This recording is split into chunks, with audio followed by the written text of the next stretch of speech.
Hello students, मैं हूं श्वेता। स्वागत है आप सभी का हमारे इस यूट्यूब चैनल लखनऊ लर्निंग में। लिसनर्स, आज की इस वीडियो में हम competition and assessment of custom duty के बारे में जानेंगे। जो ये टॉपिक है मैंने indirect tax law and account से लिया है। सो लिसनर्स, आई होप इस वीडियो के माध्यम से मैं आपको ये टॉपिक बहुत अच्छे से समझा पाऊँ। अब आइए स्टार्ट करते हैं अपने इस टॉपिक के बारे में कि क्या क्या चीजें दी गई हैं। सो लिसनर्स, स्टार्ट करने से पहले मैं एक और चीज बोलूंगी कि अगर आपने हमारे चैनल को लाइक शेयर एंड सब्सक्राइब ना किया हो तो जरूर करें, ताकि आपको डेली नोटिफिकेशन मिलते रहे हमारे इस वीडियो से रिलेटेड। अब आइए देखते हैं कि कैसे कंप्यूट किया जाता है और कैसे इसका असेसमेंट होता है कस्टम ड्यूटी का। तो जैसा कि स्क्रीन पर शो हो रहा है, competition and assessment of custom duty. सबसे पहले बात करेंगे कि कंपटीशन एंड असेसमेंट का मीनिंग क्या होता है लिसनर्स। तो मीनिंग की बात करें तो सबसे पहले बोला गया है कि अगर कस्टम ड्यूटी का कंपटीशन कर रहे हैं आप, तो इसका मतलब है कि जितना भी एक्सपोर्टेड या इंपोर्टेड गुड्स होते हैं, यानी जितना भी हम गुड्स एक्सपोर्ट करते हैं या इंपोर्ट करते हैं, जो उन पे अमाउंट पे होता है, तो उसको जो हम कैलकुलेट करते हैं तो उसको कहते हैं हम कस्टम ड्यूटी के को कंपटीशन करना। अब दूसरा आता है असेसमेंट ऑफ कस्टम ड्यूटी, यानी असेसमेंट कैसे होगा। तो ये एक प्रक्रिया है जिसमें हम करेक्ट ड्यूटी लाइबिलिटी, यानी कि ड्यूटी पर कितनी लाइबिलिटी बन रही है उसको निर्धारित करना, कॉम्प्लायंस को इंश्योर करना कस्टम लॉ के साथ। तो लिस्टनर्स, ये रही मीनिंग की बात। अब बात कर लेते हैं दूसरा पॉइंट हमारा क्या कहता है कि कुछ की फैक्टर्स हैं कस्टम ड्यूटी को कंप्यूट करने के लिए, तो कैलकुलेट करने के लिए कस्टम ड्यूटी को, वो सेवरल फैक्टर्स पर डिपेंड है लिसनर्स। तो ये चार फैक्टर्स दे रखे हैं, यानी कि गुड्स का क्लासिफिकेशन। तो गुड्स का क्लासिफिकेशन हमारा एचएसएन कोड के बेसिस पर होता है, यानी कि इसको क्या कहेंगे, हार्मोनाइज्ड सिस्टम ऑफ नोमेनक्लेचर। दूसरा, कस्टम वैल्यू ऑफ गुड्स, यानी कि ये किस पर बेस्ड होता है, ये बेस्ड होता है सीआईएफ प्राइस पर, यानी cost insurance and trade price पर। तीसरा, एक्सचेंज रेट, यानी कस्टम ड्यूटी को कैलकुलेट किया जाता है ऑफिशियल एक्सचेंज रेट के बेसिस पर, जो कि गवर्नमेंट के द्वारा डिक्लेयर किया जाता है।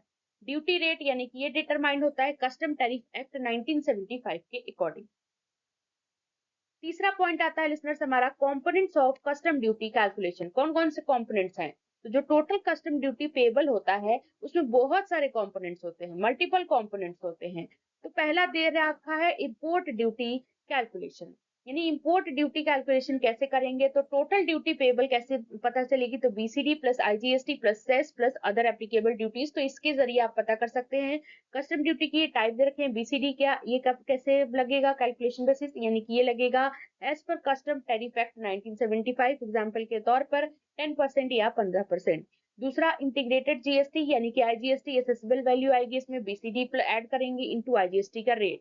तीसरा आएगा सोशल वेलफेयर सरचार्ज, यानी कि एसडब्ल्यूएस, तो इसमें 10% ऑफ बीसीडी, जो भी बीसीडी है उसका 10% अगर एप्लीकेबल है तो।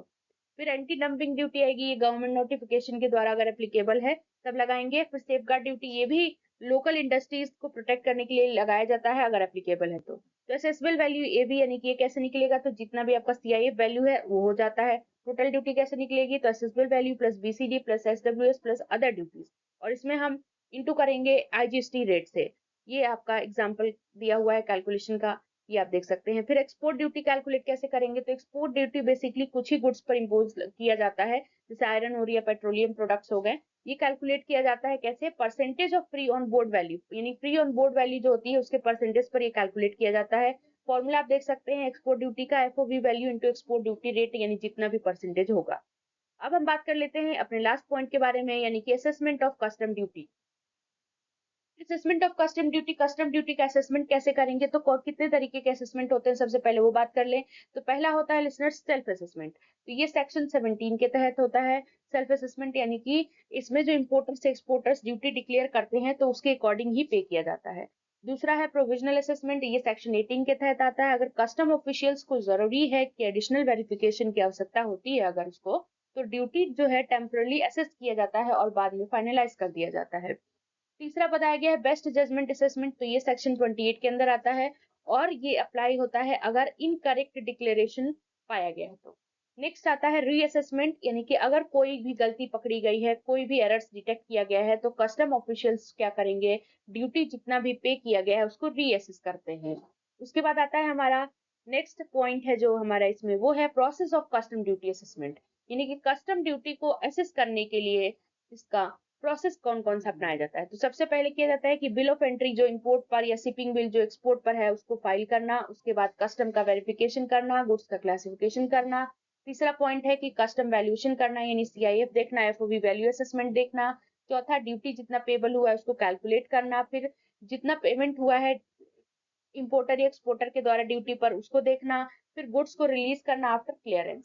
सो लिसनर्स, आज के लिए बस इतना ही। आई होप आपको ईच एंड एवरीथिंग क्लियर हो गई होगी। वीडियो अच्छा लगे तो do like, share and subscribe, and thanks for watching. अपना कमेंट सेक्शन में फीडबैक देना बिल्कुल ना भूलिएगा। Thank you so much.